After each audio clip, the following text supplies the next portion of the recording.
మహాగణుడు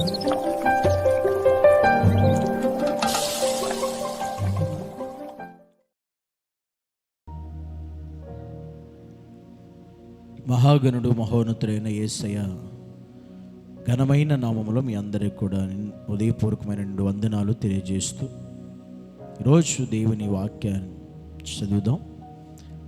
అపోస్తుడైన పౌలు కొరింథీయులకు రాసిన 2వ పత్రిక 8వ అధ్యాయము 2వ వచనాన్ని చదువుకుందాం. ఎలాగనగా వారు బహుశ్రమల వలన పరీక్షింపబడగా అత్యధికముగా సంతోషించిరి, మరియు వారు నిరుపేదలైనను వారి ద్రాతృత్వం బహుగా విస్తరించు. ఈరోజు దేవుడు మాట్లాడుతున్నాడు పరీక్ష. ఇక్కడ ఎవరి గురించి పౌలు మాట్లాడుతున్నాడు, కొరింథీ సంఘానికి చెప్తున్నాడంటే తెస్సలోనిక సంఘం గురించి పౌలు మాట్లాడుతూ ఈ విషయాన్ని తెలియజేస్తూ ఉన్నాడు. వారు బహుశ్రమల వలన పరీక్షింపబడగా అత్యధికంగా సంతోషించారు అని చెప్తున్నాడు. ఎవరు అంటే తెస్సలోనిక సంఘస్థులు.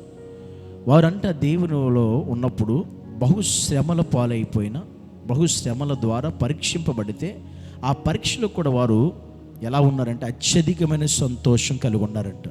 దేనిని బట్టి అంటే ఆ సంఘము గురించి పౌలు మాట్లాడుతున్న విషయం, అది సాక్ష్యం ఇస్తున్న విషయం. వారు బహుశ్రమల వలన పరీక్షింపబడగా అత్యధికముగా సంతోషించిరి. వారు నిరుపేదలే, వారు ధనవంతులేమి కాదు, అయినా కూడా దాతృత్వంలో వారు బహుగా విస్తరించారు. ఎందుకు అలా ఉండగలిగారు, వాళ్ళు జీవించగలిగారు? నిరుపేదలైన ఒక ధనికులులా బ్రతకగలిగారంట. వారు బహుశ్రమల గుండా వెళుతున్నా వారు అందులో చాలా బహుగా సంతోషించారంట. బహుశ్రమలను పరీక్షింపబడుతున్నా కూడా సంతోషంతో ఉన్నారంట. నిజమే, ఈరోజు దేవుని నమ్మిన మన జీవితాల్లో ఆ ఆత్మీయ స్థితిలు మనకి రావాలి. ఎందుకంటే ఇక్కడ తెస్సలోనిక సంఘం గురించి మాట్లాడుతున్నాడు. మనము కూడా ఈరోజు దేవునిలో బహుశ్రమల ద్వారా మనం పరీక్షింపబడుతున్నా కూడా ఆ పరీక్షలో మనం బహుగా సంతోషించేవారమై ఉండాలి, కానీ బాధపడేవారిగా, దుఃఖపడేవారిగా, కృంగిపోయేవారిగా, నిరుత్సాహపడేవారిగా ఉండకూడదు. ఎందుకంటే ఈరోజు చాలామంది కూడా దేవునిలో ఉన్నప్పుడు ఏదైనా శ్రమ వచ్చినా, కష్టం వచ్చినా, ఇబ్బంది కలిగినా, కొన్ని పరిస్థితులు కూడా వెళుతుంటే చాలా బాధపడిపోతుంటారు, కృంగిపోతూ ఉంటారు. దేవుడు ఎందుకు ఇలా చేశాడు, ఎందుకు ఇలా నడిపిస్తున్నాడు, ఎందుకు ఇలా జరుగుతుంది, ఎందుకు ఇలా మేము ఉండాలి దేవుని నమ్మిన కూడా అనేటువంటి ఆలోచనలకు చాలామంది వెళుతూ ఉంటారు. అలాగే ఎవరైతే ఈరోజు ఉన్నారో మీతో దేవుడు మాట్లాడుతున్న విషయం అది. కానీ వారు బహుశ్రమల ద్వారా పరీక్షింపబడుతున్నా బహుగా సంతోషించారంట, వాళ్ళు బహుగా ఆనందించారంట ఆ విషయాల్లో. అలా ఈరోజు మనం ఉండాలని దేవుడు మనతో మాట్లాడుతున్నాడు. దేవుళ్ళు ఉన్నప్పుడు ఎన్ని శ్రమలు కలుగుతున్నా ఆ శ్రమలో మనకి ఏమనమంటే పరీక్ష అని మనం భావించాలి. అవన్నీ మనకి పరీక్షలే. ఆ పరీక్షలు వచ్చినప్పుడు మనం ఇంకా బహుగా వాటిలో సంతోషించాలి, కానీ ఎక్కడ కృంగిపోకూడదు, ఎక్కడ మనం డేలా పడకూడదు, ఎక్కడ నిరుత్సాహంలోకి వెళ్ళకూడదు. అప్పుడు కనుక మనం నిరుత్సాహంలోకి వెళితే అపవాది సాతాను మనల్ని ఇంకా కృంగదీస్తాడు. కానీ ఆ పరీక్షలో కూడా మనం సంతోషించగలిగితే మన ఎదుట సాతాను అపవాది ఓడిపోతాడు అని అర్థం. వాడిని గెలిచాము అని అర్థం.